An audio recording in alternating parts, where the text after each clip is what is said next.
I'm currently in camp with Anthony Joshua, man. Can you believe it? And if I didn't perform, it's gonna send me home. Man, I was like, if I'd have got sent home the same week, I quit my job. I would have. I don't know what I would have did. I'd have had to go home and apply for food stamps or something.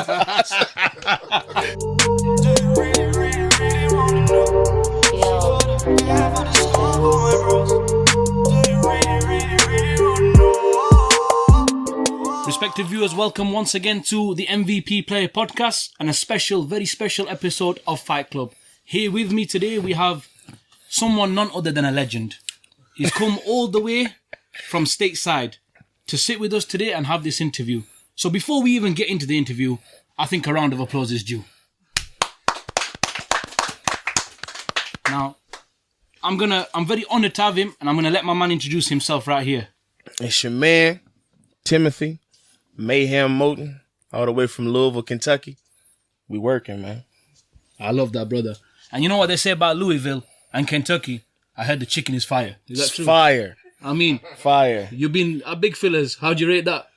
As good as the Kentucky? Big Fillers is on point. Yeah, man, I like that. Me and you are both heavyweights. So we're going to stay heavyweights for life. That's it. Although you're probably in the better shape, I'm not going to lie to you. Oh, you know, we make do, you know. So first and foremost, Tim, I would like to ask with all due respect, what brings you to Sheffield? I'm currently in camp with Anthony Joshua, man. Can you believe it? Damn, you heard that right. Don't clean your ears out. Don't adjust your TV scripts. The man is here. He was handpicked by Anthony Joshua's team, as well as his trainer, Rob McCracken, to help him, to spar with him, to get him ready for the Ruiz rematch. Now, is it going to be repeat or is it going to be revenge? We don't know. But sure to show, we are going to watch that fight. So, Tim, I've been asked by one, you can help yourself to a cooking. We working, we eating. We working. We deserve the rewards. You can eat, man. Listen, man. I don't even know what this is. Tesco cookies. We'll treat some proper ones later, don't we? Yeah. So, Tim, I'd like to ask, because a very special guest of ours asked me to ask you this question. How did you get here? Man, it's crazy. Okay? So, the first fight, I was on Anthony Joshua and Eddie Hearn's page. I was like, bring me out. I can spar. You know, I can do it. I can help with the camp. And hear no reply. So the fight happened. And, the results happened, unfortunately. And then the second one, I said, you know what? I need everybody just to spam AJ and Eddie Hearn's page. So then I was like, that's not good enough. It's not working. So I said, I'm going to get on Google and I'm going to look up AJ's team. So this picture pops up. It's like 40 guys in this group picture. So I'm like, which one am I going to pick? I said, so I'm just going to pick the closest one to him who it looks like he's embracing for this win. So I see this shorter guy with a beard, dark skin, and he had his arm around him like he was just embracing him more than anybody else in this picture. He had a number over his head, and then they had a list of people with the number next to their name next to the number. So it's like number 2, David Ganser, right? So I said, okay, I'm going to find him on Instagram. So I found him on Instagram. I followed him. He accepted the follow. He had like a nice following, but I knew if I messaged him or had people on his page that he would see it. So I had me, my mom, shout out to her. She spammed the crap out of him. Shout out to mama. Mom, she spammed the crap out of him. I had my brother. I just had everybody from the city just spam KD. So then all of a sudden they was just leaving the New York press conference and I get a message from Eddie Hearn. So the message came in my inbox, right? Damn. I said, man, this ain't Eddie. I don't even know if I should look at it. You know, should I look at it? I don't know if I should look at it. I had the blue check, so I looked at it and it said, we like what we see. We'll be in touch. Man, I melted. I was like, oh my God. So then KD gets in touch with me. He says, we like what we see. Can you be out in camp? Can you be out here in the next week or two? I was like, yeah. I'm thinking, yeah, I'll jump on a plane and go right now. He said, do you have a passport? I said, no. I said, but I'll get one in 2 days. He said, well, when you get that, message me back. Now, I knew he thought I wasn't going to get this passport. I jumped on a plane Went to Chicago, got a passport, took a picture of the passport, sent it to him. He said, you'll be on a plane next week and you'll come out, you know, and you'll be able to help in camp. So, no, this is not even the best part. Look. Damn. So I get here, I meet the Don of Sheffield, my man Nas. Yeah, shout out Nas. Shout out Nas. Suge Knight. Suge Knight of Sheffield, right? So I get in the car and he's like, I'm like, man, I can't believe I'm here. I'm pumped. You know, this is my first camp. I'm so happy. Let's go. And he's driving. He didn't say nothing. I was like, oh, what I do? He said, Tim, focus. You have to spar and focus. Yeah. You know, the last guy we had here did the same thing and ended up getting gone. So I was like, okay, I got to focus. So I sparred the first week. I did good. They kept me. And I found out the following week, I was here on a week trial, man. Right. They had me here for a week. And if I didn't perform, they was going to send me home. Man, I was like, if I'd have got sent home the same week, I quit my job. I don't know what I would have did. I'd have had to go home and apply for food stamps or something. Because I'd have been out, bro. So I mean, I've been here, and every week, man, I just give it my all, man. I'm blessed to be able to be in the camp with, man, the Beast, Tabiti. Man, it's just everybody, man. It's crazy, man. The atmosphere of the camp is lovely. It's homey. It's family oriented. You know what I mean? It's crazy. It's crazy. It definitely changed my perspective on what I thought a camp was gonna be. Brilliant. You know, I made friendships. Drew, Hussein, shout out to Hussein. He just fought today. You know, all the guys that have been here. B.Y. Bryant Jennings. You know, some pretty big names to me. Damn. Yeah. I love that story, and what a great story. But the two lessons I learned from that story is, shoot your shot on Instagram. I promise, man. Get your boys to back you. And slide in them DMs. You don't know what's going to happen. I love that. And, you know, we pray that this camp is a success for you. We pray you finally get that Earn with Hearn title, and he gives you that DAZN contract. You know what I mean? Earn with Hearn. He's giving Canelo that money, so, you know, ain't stopping him, is there? No. Ain't no stopping him. His contract's crazy, ain't it? Damn. Something like that. 365 million for 11 fights? I might be able to buy my own test code if I get that contract. You hear me?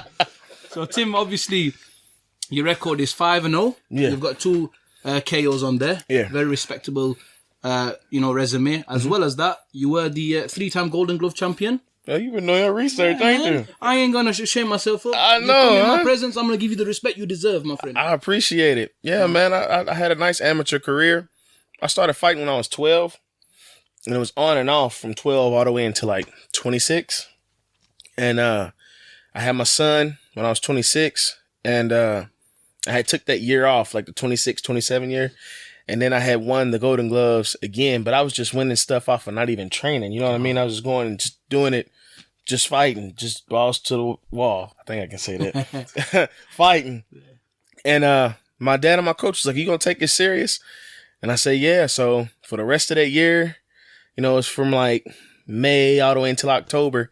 I put it in gear and we turned pro in 2017, and just been fighting whenever I can on the smaller, smaller part, as far as like the local shows and everything, and just knocking people out and beating people up. So you said you started boxing from the age of 12. What is it that got you involved in boxing?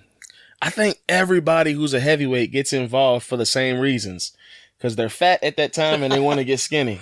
Oh, I don't know. I've not been involved yet. I think I'm a bit behind on this one. Right, man, I was 12. I wanted to run the football. And see, in Kentucky, there's a weight limit at that age. You know, you can't be over a certain weight and touch the football. You got to be a lineman. I was sick of being a lineman. Mm. So I was like, I want to lose weight. My dad used to fight. So he was like, let's go to the boxing gym. I was there for a summer, and then I fought. I lost like my first 3 fights in a row. So I was like, I'm really not trying to box. I'm trying to go back to football.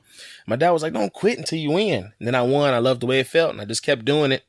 And I never went back to football. I went back to football in high school. But other than that, I never really paid attention to football. I got more satisfaction from winning in boxing than I did in football. Wow. You know, because in boxing, you win. Yeah. And then in football, the team wins. So...